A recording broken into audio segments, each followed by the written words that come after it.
우리나라 사법에 대한 다양한 이야기 논리적으로 해보겠습니다. 시선집중 연장방송 사법논담. 네, 김종배의 시선집중 수요일 연장방송이죠. 사법논담 진행해 보도록 하겠습니다. 저는 김종배의 시선집중 안동진 PD고요. 박지훈 변호사님께서 본업을 또 하셔야 되기 때문에 제가 자리를 잠시 뺏었습니다. 제 자리로 왔어요.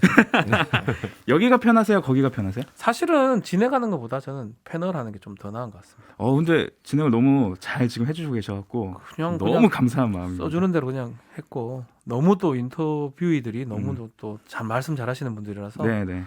그게 차이가 있는 것 같아요. 조금 방송에 좀 어색하신 분들은 진행자 너무 힘든데 그냥 진행자 거기 같이 가면 되니까. 오늘 특히 뭐 보셨겠지만 이준석, 네. 권은희, 또 이재명 후보까지 변호사님 오신다고 신경 좀 썼습니다.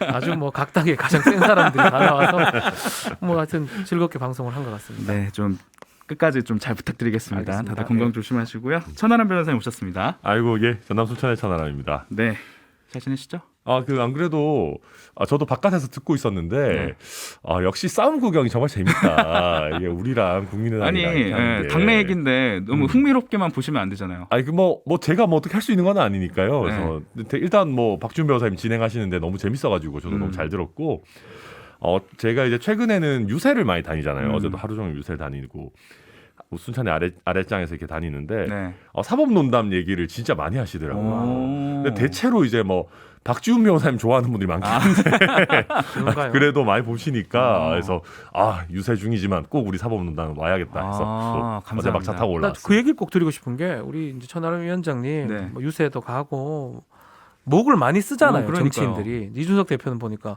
목이 많이 좀 쉬었더라고요. 근데 와, 천하람 우리 변호사님은 괜찮네. 금방 회복이 돼요. 그러니까 어제 조금 쉰 것 같은데 아침에 되면 또 회복이 돼 있고. 뭐 그거라도 좋아야죠. 천상 정치인, 천상 정치인. 도라지 집을 잘 먹겠습니다. 네, 대단합니다. 유세에서 만나시는 분들이 정치인 사이긴 안 해요? 조금 해요. 조금? 사법논담 많이 하고? 예, 사법논담 많이 보시면 열심히 하는 걸로 하고요. 제가 왜 이런 얘기 했는지는 아시는 분들 아실 거고요. 네, 이제 본격적으로 얘기 한번 들어가 볼까요? 박지훈 변호사님 전문 분야부터 짚어보겠습니다. 제가 뭐 전문 분야가 아니고 제일 좀 아킬레스건이 됐어요. 아킬레스건. 얘기를 하게 되면 그 예언이 어떻게 맞아 떨어지고 있는지 제가 일단 먼저 아까 잠깐 이준석 대표랑 인터뷰할 때도 좀 이야기가 나왔었는데 도이치모터스 주가 조작 사건, 김건희 씨가 당초 선수로 알려진 이정필 씨 외에 또 다른 가담자에게도 증권 계좌를 맡겼다. 그리고 뭐 본인이 직접 거래한 계좌도 있다. 그래서 계좌가 총 5개다. 이렇게 나왔어요, 보도가. 이 정도면 단순히 피해자이거나 잘 모르고 계좌를 맡겼다. 이런 해명을 어떻게 좀 봐야 되는지. 제가 뭐 이거 지난 여름부터 사법논담에서 매주 이 얘기를 안 한 적이 없었던 것 같아요. 네, 그렇죠. 결국은 뭐 틀린 건지 안 틀린 건지 모르겠지만 어쨌든 간에 벌써 조사가 좀 됐었어야 되고 또 제가 또 이쪽 공부를 좀 많이 하다 보니까 뭐 많이 알고 뭐 전문가는 아니지만 어느 정도 지식을 갖고 있는데 진짜 간단한 구조거든요. 시세 조정이라는 게 주가를 부양하는 게 시세 조정이고요. 그 목적으로 돈을 맡겼을 때 처벌이 됩니다. 그래서 일반 사람 같으면 벌써 이렇게 조사가 되고 진행이 됐을 건데 이런 여러 가지 정황이 있음에도 불구하고 조사가 안 됐던 거 하고 또 기소는 당연히 안 됐고요. 그런 어떤 정황들이 지금 구체적으로 드러나는 것 같아요. 계좌 내용이라든지 또 그리고 금액 움직임, 통장 거래 움직임 그런 것들이 지금 점점점 드러나고 있고 7월달에 제 말이 맞았는데 안 됐구나 이렇게 좀 생각이 좀 들어요. 검찰이 안 한 거구나. 저는 지금 이 보면 보도 내용만 봤을 때는 검찰이 이거는 의식적 알고도 방임했다. 설사 그게 아니라도 당연히 객관적으로 조사를 했었어야 되거든요. 그러니까 제가 궁금한 게 저희는 이제 뭐 계좌 한 개만 알고 있고 그랬었잖아요 예전에. 근데 이렇게 새롭게 5개 드러나고 했다는 거를 어쨌든 검찰은 다 알고 있었던 거죠. 왜냐하면 이게 공소장에 들어가 있어요. 공소장을 아마 이게 유출된 공소장으로 뭐 파악을 하고 보도가 된 것 같은데 공소장에 보면 김건희 이름도 기재가 돼 있고요. 그리고 이제 공소장에 다 쓰지를 못하니까 공소장 앞면이 있고 뒤에 범죄 일람표를 많이 붙이거든요. 범죄 일람표에 다 들어가 있다는 거예요. 그럼 검찰은 그러면 당연히 그 적을 때 조사를 하고 적어야죠. 다 조사를 했고. 근데 그 조사도 안 하고 적어놨다는 거예요. 그것도 사실은 좀 이해하기 좀 어렵습니다. 알면서도 방임했다. 저는 그렇게 봅니다. 근데 뭐 내부에서 어떻게 조사를 하고 있는지 뭐 저희가 100% 다 알 수는 없죠. 근데 저는 지금 보면 뭐 김 씨가 약간 뭐 계좌를 많이 준 것 같기는 해요. 이제 김건희 씨가. 근데 최근에 한겨레에서 나온 단독 기사를 보니까 네. 뭐 저희가 공개한 김건희 씨 계좌를 보니까 시세보다 비싸게 사고 뭐 시세보다 뭐 싸게 팔고 뭐 이런 식으로 뭐 기사도 나오고 그러던데 네. 저는 오히려 이게 김건희 씨가 너무 믿고 맡겼다가 실제 그래서 수익을 많이 못 본 게 아닌가 싶어요. 그러니까 지금 뭐 9억을 벌 수 네. 있었다라고 네. 얘기하는 건데 네. 반대로 얘기하면 네. 아까 이준석 대표도 그런 얘기 했죠. 네. 이게 정말 작전이었고 김건희 씨에게 이익을 몰아주려고 하는 거였다면 9억 이익이 났을 때 그걸 수익 실현을 하고 팔았겠죠. 근데 이 수익을 제대로 실현을 못했고 저도 사실 있어요? 그때 이만큼 올랐었었는데 네. 팔았어야 됐다 이런 수익 생각하면 저 지금 재벌일 거예요. 재벌까지는 못 되겠죠. 네. 그래봤자. 네. 근데 김건희 씨가 당시에 한 22억 정도를 지금 투자한 걸로 알려져 있는데 특정 시점을 잘라가지고 이 특정 시점에는 이게 한 9억 정도 올랐었더라라고 네. 얘기하는 게 과연 무슨 의미가 있나. 이렇게 따지면 정말 작년에 저도 특정 IT 기업 주식들 많이 올랐을 때 네. 어떤 많이 수익 받다가 지금 하나도 못 팔아가지고 네. 다 물려 있는데 네. 예, 이런 얘기들은 저는 그냥 단지 그냥 국민들께 뭔가 김건희 씨가 관련돼 있다라고 하는 연기만 피우려고 하는 작전성 기사 아닌가 아니요. 생각도 듭니다. 근데 만약 그렇다면 그렇게 이해하려면 자본시장법이 이제 일반인들은 우리 천 변호사처럼 뭐 이렇게 설명해서 이해가 될 수가 있지만 자본시장법의 그 시세 조정 처벌 조항은 상당히 간단해요. 어쩌면 실현을 하든 안 하든 이익을 실현하든 그게 상관이 없습니다. 그런 행동에 갈 것을 알면서 돈만 넣었을 때 바로 성립을 하거든요. 그래서 일반인들 같으면 이게 돈을 벌었든 안 벌었든 그런 일들이 이루어지고 있었고 내가 소위 말하는 전주 역할을 했다 그러면 당연히 처벌이 되는 상황이거든요. 네. 중하게. 그래서 그렇게 좀 봐야 되지 돈을 벌었고 안 벌었고 기준으로 지금 본다 그러면 이 범죄를 처벌을 안 하는 경우가 더 많아집니다. 그러니까 저는 반대로 얘기하자면 시세 조종을 정말 뭐 열심히 하는 거를 알았다면 네.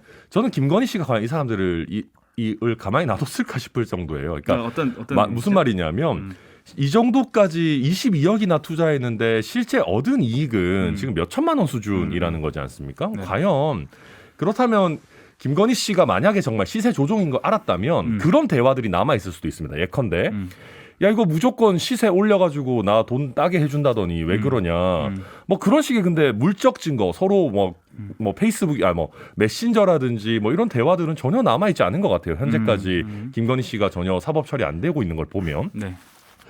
과연 그러면 이런 상황에서 김건희 씨가 시세 조종을 할 것까지 알고 여기에 가담했을까? 뭐 오히려 그냥 있었는데 그 주가 조작 시세 조종 행위가 있었던 건 있었던 건데 그렇죠. 거기에 김건희 씨가 과연 연루가 돼 있냐 안 그럼요. 되느냐는 이게 무조건 별개다. 시세 조종을 한다라는 걸 알고 들어갔냐? 저는 그렇게 보기는 애매한 정황들도 많다. 애매하긴 한데 왜 안 불렀냐는 거예요. 검찰이. 지금은 하기는 됐잖아요. 5명이 틀리셔서 화가 많이 나셨어요. 아니요. 예. 뭐 예언이 틀릴 수도 있고 뭐 또. 근데 제가 또 법률가로서 잘 못 맞추더라고요. 뭐 그거는 뭐 제가 죄송한데 네. 5명이 이제 기소가 됐습니다. 권오수 됐죠. 등등 또 선수들. 이 사람들은 뭐 주가 조작을 했습니다. 시세조정. 그래서 그 사람들 처벌하는 건 당연한 거고요. 그리고 그 사람들 말고 돈을 댔던 사람도 처벌이 됩니다. 이 네. 법 규정 자체는 네. 돈이 있어야 그런 짓을 할 거 아닙니까? 그리고 구조 자체가 통정 거래라든지 다 그게 맞아떨어지거든요. 돈을 이익을 얻었고 안 얻었고 저는 이익을 얻었다고 저는 알고는 있는데 네. 얼마를 얻었건 더 구체적으로 얻었는지는 모르겠습니다. 네. 천 변호사가 뭐 몇천만 원 하니까 그거는 제가 뭐 트집을 잡지 또 않겠는데 확인이 되겠죠 나중에. 어쨌든 저쨌든 간에 조사를 해가지고 네. 확인을 했었어야 돼요. 음. 그러려면 어떤 게 더 중요하냐면 보도된 내용에 따르면 권오수 회장하고 관계 왜 이 증권을 친하게 지냈다고 왜 했죠. 증권을 사게 됐고 거기서 왜 돈을 투자를 하게 됐고 얼마 구자를 텄고 이런 질문들이 가야 될 거 아닙니까? 이상하지 않습니까? 5개 계좌나 해놨고 그러니까요. 그 중에 몇 개 계좌는 아무도 잘 안 아는 계좌예요. 예컨대 이 회사가 있어서 내가 말을 못하기 이런 그런데 디모 증권 계좌는 뭐 전국에 몇 개 없는 데예요. 그런 것까지 다 했다라는 거는 당연히 불러서 확인해야 되죠. 왜 이런 짓을 하냐고. 거기다가 본인이 팔았다가 엄마가 사기도 하고 뭐 네. 왔다 갔다 그런 것도 있거든요. 네.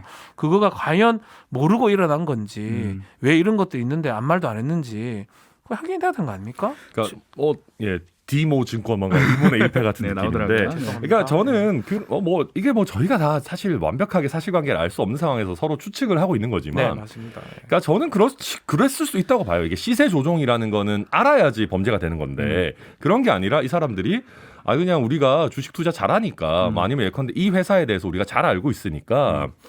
여기에 대해서 뭐 계좌 좀 많이 주고 네. 뭐 어머니 계좌도 좀 주고 해서 하면 우리가 알아서 잘 투자해 주겠다. 뭐 해서 그냥 별로 이거에 대해서 구체적으로 모르고 돈만 투자했을 수도 있지 않을까. 결국 그렇기 때문에 지금까지 시세 조종을 알았다라는 사정이 구체적으로 여러 관계자의 진술이나 물증을 통해서 안 나왔기 때문에 만약에 그게 있었으면 이걸 어떻게 묻어요, 솔직히 말해서. 근데 그게 안 나오고 있는 상황이 지금 지속되고 있는 거다. 저는 그래서 그렇게 봅니다. 검찰이 김건희 씨 빼고 지금 기소로 넘겼고 재판이 진행 중인 거다 이렇게 보시는 그렇죠. 거죠? 우리 사법논단에서 여러 번 얘기했지만 원래 보통 같이 기소하고 기소 안 한 사람은 불기소 처분을 하는데 되게 애매한 상황이 있는 거다. 일반인이면 저는 그렇게 믿었을 건데. 필요한 일반인인지. 아니 뭐 지금 총장도 아니고 뭐 아니 지금 문재인 정부의 아니 지금 항상 그 얘기를 주적인데, 하잖아요. 주적. 예. 이게 지금 검찰이 어떻게 중앙지검장도 그렇고 뭐 그 검사들이 검찰총장도 문재인 정부 그렇고. 검사인데 그럼요. 봐주겠냐고. 아니, 증거 그게 있었으면 완전히 저는 말이 안 무조건 되는 얘기인 것 터뜨렸죠. 같아요. 왜 말이 안 된다? 왜 말이 안 되냐면 검사마다 다 생각이 다르고요. 나는 이제 문재인 정부 뜻에 따라 해야 되겠습니다. 그렇지 않습니다. 근데 어쩌면 검사들은 저는 선배가 더 중요할 선배가 더 수도 중요하다. 있고요. 근데 재밌는 거는 최근에 검찰 내에 그런 구성원들의 생각이 되게 다양해요. 그러니까 김건희 씨 도이치모터스 수사 같으면은 이 수사팀의 사람들이 꽤 많이 다양합니다. 네. 예를 들면 그 위에 있는 사람이든 중간에 있는 사람이든 윤석열 우리 좀 봐주기 합시다라고 하면 그 누굽니까 성남 FC 관련해서 들이받고 나오는 차장 검사가 있듯이 박하영 네, 차장. 반대로 친여 성향 막 그런 표현 쓰기도 싫은데 내지는 정의감이 강한 이거 이런 거 덮어주면 안 된다 우리 선배라도라고 하는 사람이 당연히 얘기할 거예요. 박하영 얘기가 방금 뭐 좀 겉으로 세지만 박하영 차장은 그거는 좀 이해할 수 없는 부분이 있어요. 윤핵관한테 뭐 얘기를 하려고 했던 예, 그 자료를 성남 FC 관련 자료를 야당한테 준다고 하니까 그걸 어떻게 준다고 하면 줄 수 있습니까? 네. 공무상 기밀 누설이기도 하고 그러면 박은정 청장 입장에서는 지청장에서 막아야죠. 그렇지 그렇게가 나간 거예요. 이거는 저는 좀 죄송한 얘기지만 정치성이 있는 그런 행동 아니었나 싶거든요. 근데 이거는 뭐 박하영 검사는 아니라고 하고 있으니까 네네네. 뭐 좀 지켜봐야죠. 그거는 뭐 네. 다른 얘기였으니까요. 예. 그러면은 다시 한번 정리를 하면 그 뉴스타파 보도에서는 아예 김건희 씨가 도이치모터스 주가 조작의 전방위 연루가 드러났다 이렇게 단정적으로 표현을 좀 했거든요. 그것 역시도 뭐 작전성 기사다. 뭐. 예, 뉴스타파의 이렇게 생각이 보시나요? 아닌가. 뭐 그렇게 생각하고. 아니요 일반인이면 다 그렇게 처벌받고 전 드러나는 게 맞다고 보는데 음. 김건희 씨만 좀 아닌 것처럼 자꾸 검찰은 생각하는 것 같아요. 주가 전문가 뉴스타파 같이 보는 게 일반적인 시각입니다. 저는 일반인이 그랬습니다. 아무튼 저는 약간 늘 그런 생각이 들어요. 그러니까 뭐 박지원 변호사님이 그렇다는 게 아니라 네. 민주당에 있는 많은 분들이 약간 약자 코스프레 할 때가 되게 많다고 생각하거든요. 그러니까 지금 여당이고 검찰을 통제하는 것도 결국 본인들이에요. 근데 그래놓고 김건희 씨가 지금 현직 검찰총장의 아내도 아닌 상황에서 뭐 계속 무슨 뭔가 일반인과 다른 느낌을 내는 거는 저는 좀 안 맞다. 그래서 제가 할 말이 없어요. 누가 봐도 그런데 왜 이렇게 조사를 안 하고 기소를 안 하고 이렇게 놔두는지. 네.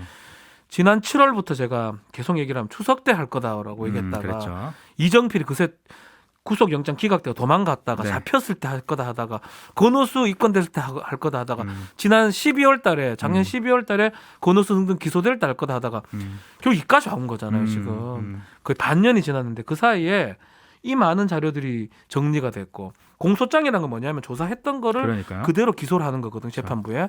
공소장 범죄일람표에 다 들어갔다는 거는 조사를 다 했다는 거예요. 나머지 사람들은. 저는 김건희 빼고 다 했다는 거예요. 저는 이건 그냥 제 뇌피셜이고 사실 아무 상관없는 얘기인데 네. 그냥 하자면 그러니까 지금 검찰의 역량이 그 악재를 막는 방어에 집중하다 보니까 공격까지 신경 쓸 여력이 없는 거 아닌가 하는 생각도 들어요. 뭐 성남 FC라든지 이런 거 보면은 막 엄청 계속 돌려가지고 수사 진행 안 되게끔 막 하는 거 보면 이게 이재명 후보께서도 여러 이슈들이 많다 보니까 여당의 안 좋은 거를 막는데 여당이 노력을 다 하는 건지 그러니까 김건희 씨 관련해서도 박범계 장관도 계속 뭐 하라는 식으로 쪼았는데도 안 나오는 거 보면 뭐가 없으니까 안 나오겠죠. 뭐가 없으니까 안 나오는 거 아니냐? 이렇게 생각하지만 저는 검찰이, 있는데 네.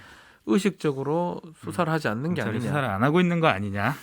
여기까지 하죠. 일단 도이치모터 주가 조작 사건 얘기는. 네. 그래서 이재명 후보 얘기 쪽으로 한번 넘어가 볼까요? 네. 좋습니다. 아까도 잠깐 인터뷰 때 아마 본인의 해명을 한번 직접 들어봤는데 어제 JTBC가 보도를 하나 했습니다.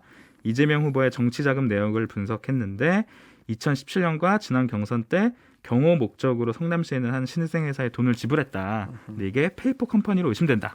이런 건데 뭐 이게 사실이면 어떤 문제가 있는 건가요?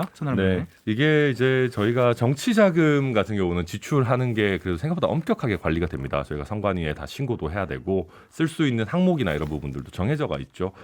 뭐 예전에 추미애 장관 같은 경우는 또 그런 거 안 지키는 경우도 있었지만 여튼 지금 JTBC 보도 내용에 보면 그런 겁니다. 이 경호 목적의 회사라는 데 주소를 찾아가 봤는데 전혀 활동하는 것도 없고 네. JTBC가 좀 열심히 그 취재를 했더라고요. 네. 자기들이 뭐 이렇게 몇 번 가봤는데 그 계량기가 전혀 움직이지 않는다. 그렇다면 이거는 결국은 그냥 페이퍼로만 존재하는 사실상 실체가 없는 회사 아니냐. 그럼 이게 뭐랑 연결이 되냐면 정치 자금을 뭔가 불합리한 내지는 불법적인 방법으로 현금화하려고 했던 것 아니냐. 이 회사를 통해서. 네. 내지는 뭐 이 회사에게 실질적인 용역을 제공받지 않으면서 뭔가 대가성 자금을 줬던 것 아니냐라는 그런 의심을 저희가 하고 있는 뭐 그런 상황인 것 같습니다. 근데 이제 사실은 뭐 이런 의심을 하고 또 보도가 된 거니까 네. 그런 것들은 할 수가 있는데 가장 중요한 거는 뭐 지금 이렇게 하려고 하는 것 같아요. 그 돈을 횡령한 거 아니냐 이런 주장을 하려고 하는 것 같아요.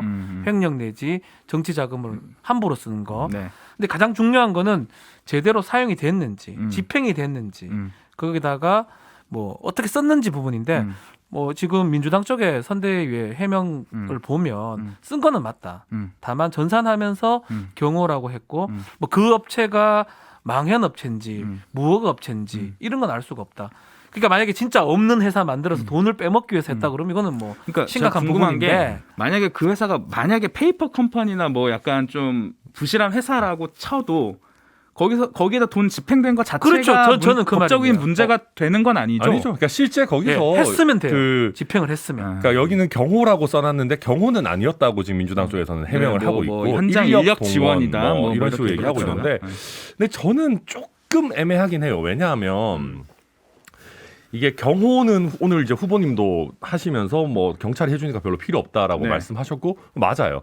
그리고 실제 이제 현장 진행 같은 경우도 저희 당 같은 경우도 보면 보통은 당직자 내지는 그 대선 정도 되면 온 당의 총력을 거기 기울이는 거기 때문에 추가적으로 인력 동원이 과연 필요한가? 뭐 저는 좀 의문이긴 한데 뭐 이건 지켜봐야 되는 부분인 것 같습니다. 그러니까 뭐 딱 봐야 될 부분 그 부분이에요. 그 돈을 자꾸 그 속어가 나오려 하는데 네.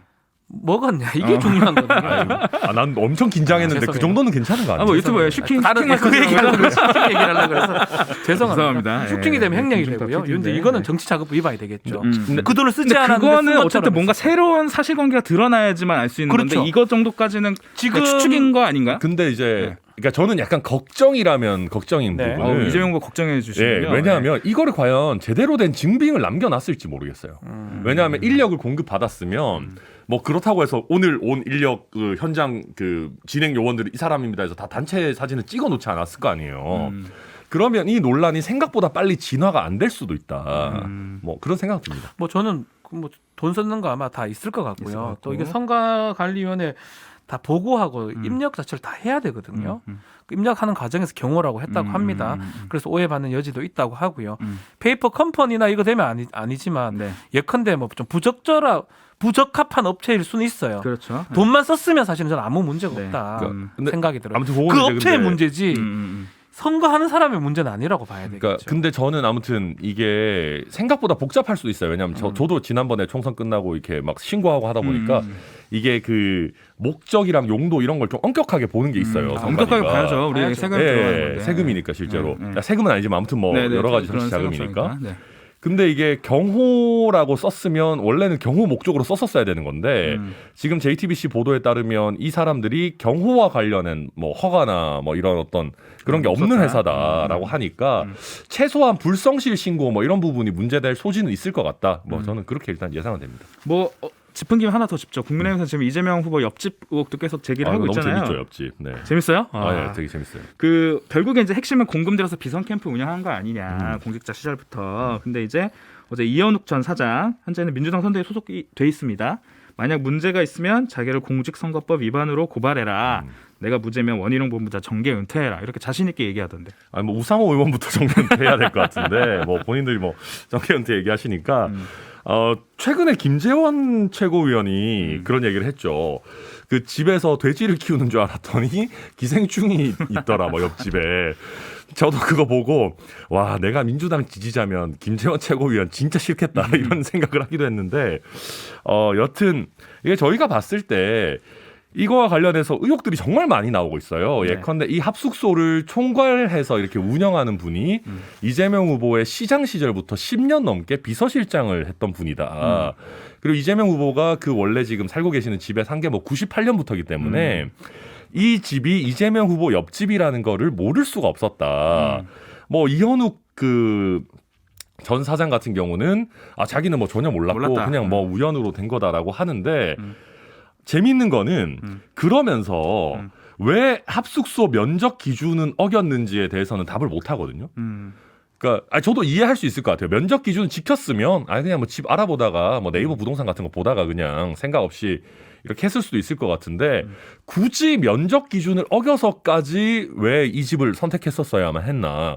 왜냐하면 합숙소로 우리가 60평짜리 집을 쓴다는 것 자체가 저는 좀 뭐랄까 상식적이라고 생각하거든요. 그러니까 좀 이상한 거는 맞다. 뭐 그렇게 봅니다. 일단은 뭐 이게 뭐 예컨대 이게 딱 하나 있는 게 아니고 합숙소가 되게 많아요. 네, 그렇다고 하더라고요. 100여 개가 넘거든요. 경기도에. 그렇다면 뭐 분당이나 뭐 수원이나 그 근처니까 당연히 있을 수밖에 없고 뭐 우연의 일치인지 뭐 그건 저도 모르겠습니다. 저도 신기하긴 해요. 바로 옆집에 그게 들어갔는지. 근데 그게 과연 선거운동 본부로 쓰여 있는지 아닌지 더 구체적인 좀 내용이 나오는 게 저는 맞지 않나 생각이 듭니다. 그 지금 천 변호사 얘기하는 뭐 약간 어색하거나 그런 부분은 뭐 저도 사실 잘 모르니까 제가 답변하기는 좀 어렵고요. 우연의 일치일 수도 있고 뭐 다른 걸 수도 있는데 확실한 거는 선거운동으로 썼으면 뭐 그 내용이 나온다든지 뭔가 부적절한 부분이 나왔는데 그 비슷한 내용이 뭐 통로를 뚫어서 왔다 갔다 했다 뭐 이런 얘기가 나오는데 그거는 너무 영화 같은 얘기 허위 사실에 가까워 보이거든요. 그러니까 지금 이 옆집 의혹이 문제를 제기하는 쪽도 그렇고 문제가 없다라고 주장하는 쪽도 그렇고 뭔가 추가적으로 이렇게 딱 증거로 딱 내서 해서 말끔하게 할 수 있는 그런 건 안 나오고 있는 것 같은데. 근데 솔직히 말하면 그 집 안에서 만약에 정말 비선 선거 캠프로 썼다 칩시다. 부적절한 행위를 하는데 이걸 회의록을 남겨놨겠습니까? 뭘 하겠습니까? 사실 증거가 있기가 어렵죠. 결국 외부에서 볼 수 있는 정황 자료를 얘기할 수밖에 없는데 지금 저도 너무 가십성 기사 같아서 얘기는 안 했지만 그런 거 있어요. 예를 들면 그 옆집 앞에 CCTV가 있었다 그러는 거잖아요. 그래서 제보자 A 씨가 원래 음식을 놓고 빨리 사라져야 되는데 제보자 A 씨도 그 옆집의 존재를 몰랐으니까. 근데 제보자 A 씨가 거기서 약간 어슬렁거리고 있으면 배모 사무관이 빨리 꺼져. 약간 야, 너 거기서 뭐 하냐? 내가 CCTV로 다 지켜보고 있다. 약간 이런 걸로 압박을 하고 이런 부분들을 보면 뭔가 여기서 부적절한 것들이 일어난 거라는 거를 정확히는 몰라도 그 주변에 있는 분들은 알고 있었던 것 아닌가. 반대로 이런 의심이 이것도 드는 사실은 거죠. 우리가 지금 더 드러난 게 없기 때문에 반대로 선거 사무실로 쓸 것 같으면 왜 여기 있습니까? 숨기고 딴 데서 사실 그런 생각이 좀 들기도 해요. 옆집에 두고 큰일 날라고요? 그러니까 저는 그것도 이해가 안 이렇게 되거든요. 보면 이렇게 보이고 그럴 수 있는데 저는 약간 저도 원래 그렇게 생각했습니다. 근데 최근에 저는 이재명 후보께서 너무 긴장을 안 하셨던 게 아닌가 생각이 들어요. 준비 과정에서? 그러니까 여러 가지에서 저도 대통령을 준비하셨던 분이 당연히 조심하셨겠지. 설령 이런 걸 운영했다 해도 좀 떨어진다 했겠지라고 했을 텐데 최근에 막 그 법인카드 쓰시는 거 보고 막 관용차를 막 자기 집에 등록하시고 이런 거 보면 애초에 별로 조심성이 없으셨던 거 아닌가. 그냥 뭐 아무도 모르겠지라고 생각하신 거 아닌가 그런 생각도 듭니다. 저희가 어제 조홍천 의원과 인터뷰를 했는데 조홍천 의원이 그렇게 얘기하더라고요. 왜 우리가 이거 우연이라고 하는 건 못 믿냐. 그러면 너네는 김만배 씨 누나가 윤석열 둘 다 좀 우연이라고 하기에는 그거는 그렇긴 그거는 왜 우연이라고 하고 왜 우리는 우연이 아니라고 하냐 이렇게 얘기하던데. 확률적으로요. 제가 그 말씀 좀 그래서 안 했는데 100개 중에 그거라고 하면 그거는 한 개잖아요. 100분의 1. 예, 예. 100분의 1 차이예요. 100배 차이예요. 그렇죠. 확률적으로. 예. 또 서울시 내기 때문에 뭐 나는 제가 통계학적으로 그걸 계산할 수는 없지만 로또로 지금. 따지면 누가 얘기하듯이 그거가 로또 1등이라면 요건 로또 한 3등 정도 됩니다. 로또 3, 4등. 3, 4등. 그래서 뭐 이런 얘기까지 할 건 없는데 그래서 뭐 그런 이상한 부분은 뭐 저도 제 눈에도 그렇게 보이긴 한데 그게 무슨 선거 캠프로 사용되고 무슨 법화 얘기하려고 자꾸 연결하는 것 같은데 그 많이 샀는 게 그거 글로 가려고 샀다. 이래 연결시키는 건 너무 무리한 오바다 생각이 들어서. 아니 뭐 예. 실제로 그러니까 저도 이제 찾아봤는데 경기도시공사에서 경기주택 뭐 무슨 공사죠 이거 예. 거기서 본사에서 여기 이제 이재명 후보 집까지가 꽤 멀어요. 제가 티맵 찍어 보니까 뭐 한 40분 거의 그 정도 걸리더라고요. 이렇게 수원에서 뭐 네. 이렇게 가니까. 그러니까 저도 아무튼 이상하긴 해요. 예를 들면 이 근처에 뭐 진행 중인 무슨 현장이 있었다거나 이런 해명이 나와야 되는데 그런 건 없고 뭐 그냥 100개 중에 한 개입니다. 이러니까 저도 좀 납득하기 어렵고 뭐 저희 김만배 씨 그거 부분도 솔직히 뭐 우연이라고 하기에는 굉장히 참 확률적으로는 네, 그런 건 저도 확률적으로는. 인정하고 그 어제 오마이뉴스에서 새로운 녹취록이 나왔어요. 네네. 김만배 씨랑 정영학 회계사는 누나 언급하고 뭐 현찰을 빼서 줘야겠다. 이런 식으로 녹취록이 나왔어요. 민주당에서는 이거 윤석열 후보 부친과의 수사한 거를 암시한 거 아니냐 이렇게 얘기했거든요. 근데 오마이뉴스에서도 그런 거를 달았더라고요. 이게 오마이뉴스 맞나? 아무튼 네. 이게 김만배 씨가 이 윤석열 후보 그 집을 산 거를 특정하는 내용은 그렇죠. 언론 보도에서는 그렇게 했죠. 근데 나오지 민주당이 않았다. 이제 그걸 보고 다시 주장을 한 거고요. 라고 하는 거고 뭐 김만배 씨야 뭐 워낙 뭐 많은 일들을 저지르고 다녔으니까 이게 과연 어떤 거를 얘기하는지 뭐 저희로서도 좀 지켜봐야 되지 않나? 사실은 뭐 이 얘기도 뭐 전체적인 맥락을 지금 알 수가 없으니까 네, 저희가 아까 JB 타임 추측인 거예요. 추측인 부분인데 조금 더 다가간 거는 맞는 것 같아요. 조금 더 왜 다가갔다? 예, 김만배 누나가 윤석열 후보의 부친하고 이런 거래를 했을까? 우리 국민의힘에서는 뭐 우연이다, 로또다 이렇게 얘기를 하는 상황인데 그건 아닐 수도 있지 않느냐라는 증거 중에 하나일 것 같아요. 이 녹취가 전체가 아니기 때문에 어떤 그러니까요. 내용이 알 수 없기 때문에 근데 노출이 너무 많이 나와가지고 누나가 있었고 이 누나가 현금 같은 걸 하면서 또 이사로 등재도 되고 하천대유에 그리고 집거래 같은 것도 했다. 이런 거를 김만배 씨하고 그 누나하고 관계가 있다는 게 지금 증명되는 거거든요. 녹음을 들어보면 그렇기 때문에 약간 한 발짝 다가선 거지 뭐 이걸로 100% 모든 게 결정적인 잘못됐다. 증거 이런 건 아니다. 그렇게 아직. 보기에는 어려워. 근데 조금 다가가긴 한 것 같아요. 조금 살짝 한 두어 발짝. 네. 다가갔다는데요? 아 그래요? 아니 뭐 그렇게 생각하고 싶으시겠죠. 뭐. 예, 도대체 얼마나 많이 다가오면 되는 건지 저도 잘 모르겠어가지고. 한 10발짝은 가야 됩니다. 네. 그 대장동은 아까 이재명 후보 인터뷰했는데 윤석열 게이트라고 100% 확신한다 이렇게 말씀하시던데요? 어떻게 그렇게 얘기하실 수 있나 싶고요. 저는 그 아까도 정계 은퇴 우상호 본부장 해야 된다 얘기하셨지만 저는 이렇게 말씀드리고 싶어요. 조작하는 사람이 범인이에요. 아니 뭐 궁한 게 있고 뭘 숨기고 싶은 게 있어서 별로 길지도 않은 녹취록을 자르고 의미가 완전히 달라질 수 있도록 해가지고 냅니까? 저는 이거는 변명의 여지가 없다고 생각하거든요. 그러니까 이거는 우상호 의원이 그냥 당의 일개 중진 의원으로서 이렇게 했어도 굉장히 비판받아 마땅한데 지금 총괄 선대 본부장이잖아요. 그러면 이 책임을 이재명 후보께서 안 질 수 없는 거고 저는 민주당에서 스스로 본인들이 궁하다라는 걸 잘 알고 있다고 생각하는 결정적인 게 지난번에 성남시 의회에서 그런 거 했었어요. 대장동 의혹 관련해 가지고 성남시의 문제점을 성남시 의회가 한번 감사해 보자. 행정사무감사라는 거 특검이랑 어떻게 보면 비슷한 거죠. 자기들이 갖고 있는 국정조사 권한 같은 건데 그거를 민주당 의원은 시의원은 전부 반대하고 국민의힘 의원은 전부 찬성했어요. 만약에 이게 윤석열 게이트라면 중앙당 차원에서 야 성남시 의회 너네 시의원들 시 차원에서 민주당 의원들 전원 동원해가지고 이거 그 행정청이 갖고 있는 자료 전부 다 받고 야, 행정사무감사 해라고 했겠죠. 근데 민주당이 그런 거는 못하면서 겉으로는 약간 블러핑 하듯이 이게 윤석열 후보 게이트다. 저는 말도 안 되는 소리가. 그때랑은 지금이랑은 좀 드러난 상황이 다르죠. 좀 달라진 것 그러니까 같기도 하고요. 처음부터 저는 좀 아쉬운 게 네. 검찰도 그렇고요. 네. 일부 언론기관도 좀 아쉬워요. 저를 줬으면 제가 다 공개했을 건데 참 답답한 게 용기 있으신 분이셨구나. 결국은 이렇게 늦게 공개되는 바람에 대선 이제 10며칠밖에 안 남았는데 이거 검증 어떻게 하겠습니까? 어쨌든 간에 하시기란 거 하나 있잖아요. 그분이 이재명은 아니었다는 거. 뭐 그게 뭐 대법관이든 뭐 누구든 뭐 아니었다는 거 그건 확실하고요. 그런 것들이 미리 알았으면 언론기관이 예컨대 한국일보는 오마이도 갖고 있었다면서요. 네. 제가 그분들 욕하는 게 아니고 그럼 했었어야지 벌써. 이거 뭐 하루에 하나씩만 들어보나요? 받자마자 다 분석해보고 그렇죠. 보도 필요한 건 빨리 보도를 하고 더 나쁜 거는 검찰이라는 생각이 들어요. 검찰은 다 알고 있다는 거잖아요. 그렇죠. 뭐 하고 있어요 지금? 그러니까 이게 뭐 하고 있습니까? 이게 우리가 사법농단이니까 뭐 좀 그러긴 한데 유동규가 있는 이상 저는 민주당이 대장동을 키우는 거는 굉장히 전략적으로 안 좋다고 생각해요. 관리 책임? 네, 저는 굉장히 도의 책임뿐만 아니고 네.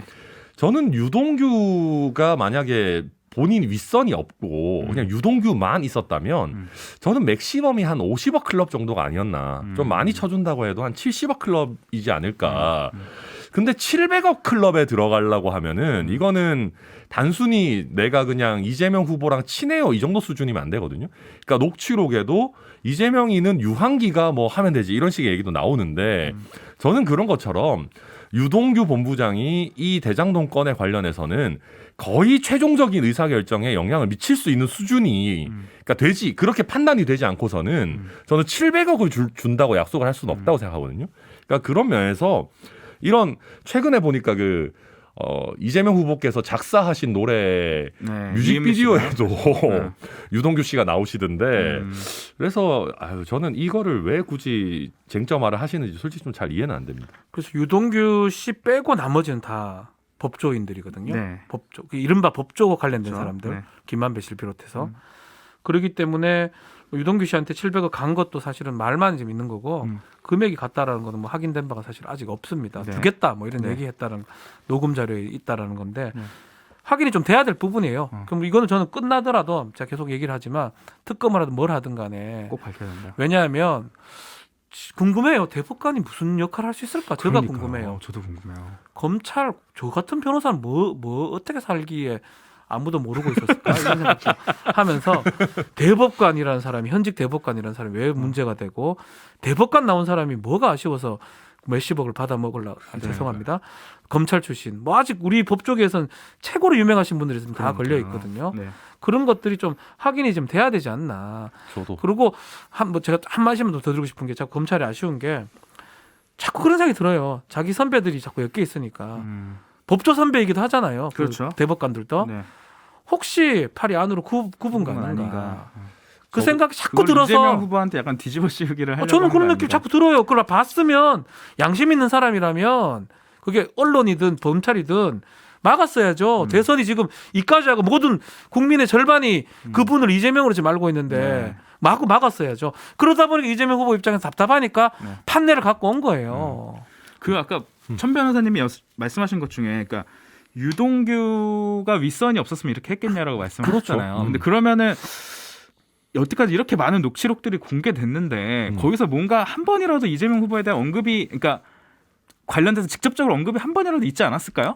근데 그쯤 되면 네, 그냥 다 서로 알고 암묵적으로 가는 거 안다는 거예요. 아니겠어요. 거기서 우리가 아마추어도 아니고 유동규 본부장님, 이재명 시장님 잘 좀 컨트롤 해주십시오. 이런 얘기를 과연 그 사람들이 했겠느냐. 네, 그건 당연히 알고 가는 것 아니겠느냐라는 거고요. 그 다음에 저는 아까 박 변호사님 말씀 중에 그거는 저는 되게 동감해요. 그 검사들에게 이런 말씀을 드리고 싶어요. 요새는 보이스 비 앰비셔스라고 하면 안 되는구나. 아무튼 보이스 앤 걸스 비 앰비셔스라는 말씀 드리고 싶어요. 성차별 발언이 네, 있었어요. 그러니까 요새 한 10년에 한두 번씩은 그런 게 늘 터졌었어요. 법조 비리, 뭐 의정부 그러니까요. 법조 비리를 검찰에서 해가지고 뭐 검찰 몇 명 옷을 벗기고 판사 몇 명 옷을 벗기고 이런 게 주기적으로 옛날에는 좀 터졌었습니다. 근데 스폰서 뭐 이런 것도 물론 스폰서 검사도 뭐 최근 있었죠. 그나마 있었는데. 그러니까 물론 요즘이 예전보다 더 투명해져서 그런 걸 적발해내기 어려울 수도 있습니다. 뭐 공수처가 생기면 판검사 엄청 또 때려잡을 것 같았지만 사실 뭐 별거 안 나오고 있는 것처럼. 근데 저는 그 후배 검사들도 위에 있는 다른 사람보다 정말 자기 선배들을 제대로 수사해서 그걸 밝혀내는 거야말로 자기의 최고의 수사 성과가 아닌가. 저는 그런 좀 그러니까 야망을 가졌으면 저도 좋겠어요. 공감합니다. 일반 국민들 입장에서는 가장 최종적인 판단을 받는 곳이 사법부고 검찰이고 뭐 이런 건데 대법관을 믿을 수 있어야 돼요. 그러니까요. 대법관이 지금 그러고 있으니까 네. 이건 뭐 확인은 안 되고 있지만 네네. 뭐 당사자는 아니라고 부인을 계속 하고 하지만 있습니다. 네네. 어쨌든 간에 그것 때문에 지금 사법개혁, 검찰개혁 얘기가 나온 거예요. 그리고 네. 공수처까지 만들어진 거. 네. 김학의를 못 알아보니까 이런 일이 생긴 거 아니겠습니까? 그러니까 누가 믿겠습니까? 99만을 맞추고 검사들이 자기들 봐주려고. 네. 그러니까 지금 일이 일어난 것도 그분이 그렇게 벌써부터 나와가지고 아니 이게 언제 얘기입니까? 서너 달 됐는데 그때 특검 얘기 나올 때 누구라도 한 명이라도 야 그분이 아닌데 이건 조사지 이래 가야 되지 않나? 이거 아무도 안 하는 거예요. 그냥 자기들 원하는 대로 방향을 이끌어가는 게 어디 있습니까? 그 윤석열 후보가 검사 시절에 조우영 씨한테 커피만 타주고 수사 안 했다. 그것도 마찬가지. 그거 찾아냈으면 이거 지금 나오는 게 말이나 됩니까 그러니까 제가 이게? 이거는 진짜 여러 민주당의 공격 중에 말도 안 되는 말도 안 왜 되는 말이 안 생각하는 되나? 게 아니 윤석열 후보가 무슨 국례입니까? 아니 2011년에 수사를 하면서 나중에 유동규가 봐주고 뭐 초과 이익 환수 규정 빼주고 해가지고 이 사람들이 조단위 수익을 얻을 거라는 거를 어떻게 알아요? 그거는 유동규가 그렇게 미래에 할 거라는 걸 내다봐야지 아는 거지. 저는 그래서 아니 이게 무슨 대장동을 막지 못한 책임이 처음부터 있는 거다.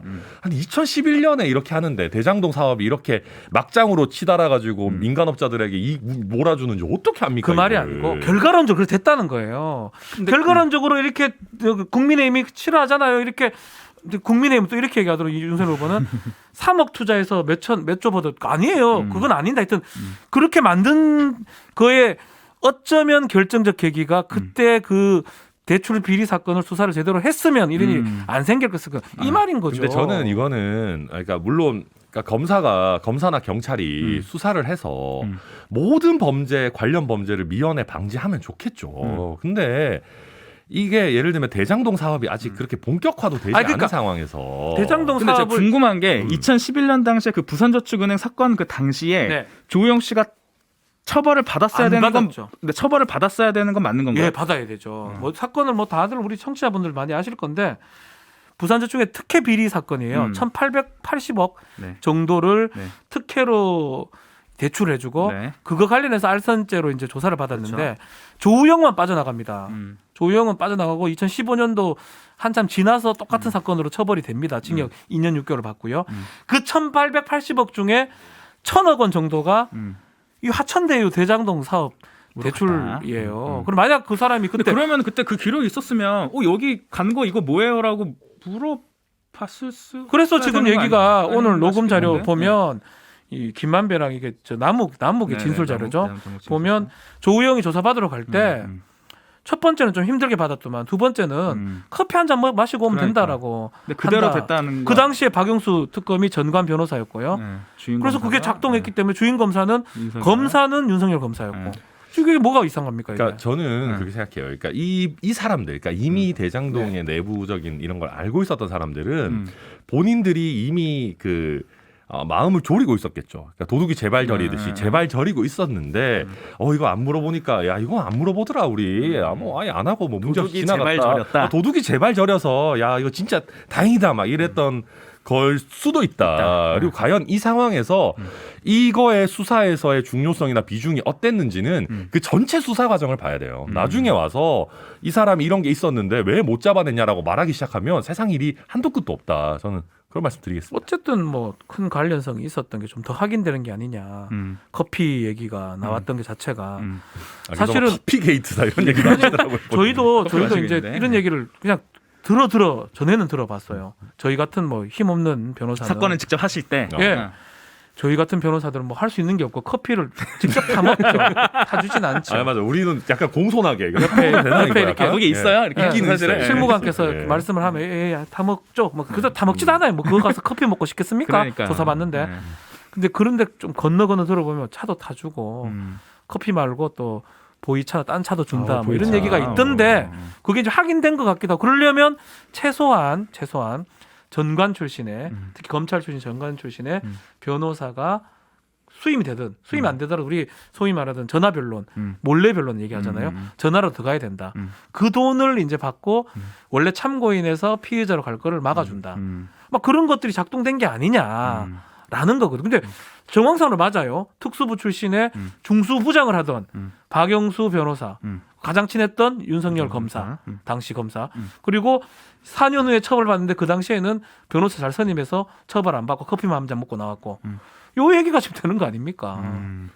아니 다 이게 뭐 소설의 영역이니까. 제가 아니, 저도 그냥 이게 100%라고 얘기는 못 그러니까요. 드리겠죠. 뭐 오는 사람한테마다 커피를 친절하게 많이 타줬는지 뭐 이거 우리 알 수가 없으니까. 예, 그렇습니다. 알겠습니다. 이제 시간이 마무리를 해야 될 시간인데 뭐 두 분 시원하게 말씀하셨나요? 예, 뭐 시원합니다. 예. 네. 박준 변호사님 많이 피곤해 보이세요. 일찍부터. 아유, 아까 뭔가 하시고. 진행하실 때는 이렇게 조심히 하시다가 그러니까요. 이렇게 역시 저는 이제 사법농담 좀 좋은 것 자리가 같아요. 좀 나은 자리가 것 같고. 그럼 진행을 거기 앉아서 하게 내일 부탁드립니다. 그건 아닌데 또 그 자리에 앉아야 또 진행이 되는 건 맞는데 알겠습니다. 뭐 제가 좀 오늘 5시부터 나가다 보니까 그러니까요. 뭐 네, 두 분 고생 많으셨고요. 아마 중간부터 보신 분들은 또 이제 JB가 도대체 왜 자리를 비운 거냐 이렇게 또 물어보시는 분들이 좀 많아서 저희가 아까 본방에서 얘기 드렸는데 코로나 관련된 거고 조금 전에 연락을 받았는데 어쨌든 PCR 검사 양성으로 나왔다고 합니다. 네, 일주일 동안 좀 잘 건강 쉬는 게 챙기셔서 맞는 것 같아요. 그러니까요. 건강이 나오셔서 또 두 분들도 조심하시고. 저희는 이제 매일 검사를 박준 변호사님 받고 진짜 있으니까. 조심해 주세요. 저희 이제 방법이 없습니다. 박지훈 변호사님 그렇게 되면은 우리 거의 모든 방송국이 다 올 수밖에 그러니까요. 제가 좀 뭐 자랑 아닌 자랑을 하면 그렇게 많은 분들이 걸리는데도 어떻게 좀 요리조리 피해나가는 그러니까. 이런 얘기 하면 안 네. 되나요? 좀 또 부정탈나나? 네. 어쨌든 계속적으로는 슈퍼 저는 DNA 가 검사 받고 아니시구나. 있습니다. 네. 아무튼 여러분들도 오늘 뭐 확진자가 어제 밤만 해도 15만 명 넘었다고 하는데 16만 넘었다. 건강 조심하시고요. 네. 사법농단 이렇게 좀 마무리를 하도록 하겠습니다. 박지훈 변호사님, 천하람 변호사님. 약간 막 끝내기 전에 네. 본인 일이라서 못 읽으시는 것 같아서 제가 하나 읽어드리면 KT 준님이 네. PD님 목소리 꿀보이스, 얼굴과 미스매치. 이게 핵심인 것 얼굴과 같네요. 미스매치가 네. 이제 주 포인트였다. 안 PD가 네. 목소리가 아. 진짜 좋아요. 저 여러분들한테 마지막 끝나서 죄송한데 한번 채팅으로 의견을 주십시오. 자, 여러분들 저랑 천하람 변호사랑 동갑입니다. 누가 더 나이 많아 보이는지 댓글로 그런 거 보시면 왜 해? 1번 안동진, 2번 천하람. 천하람 변호사는 뭐 저랑 비슷해 보이는데요. 뭐. 아니 무슨 말씀이세요 또? 역시 하람이 형. 박지훈 짱. 네. 네. 어쨌든 네. 좀 괜히 지금 댓글 읽었다가 괜히 지금 좀 역풍 맞았죠? 아 대로 주고 말로 받네. 네. 여기서 사법농단 마무리하겠습니다. 지금까지 천하람 변호사, 박지훈 변호사였습니다. 감사합니다. 감사합니다. 감사합니다.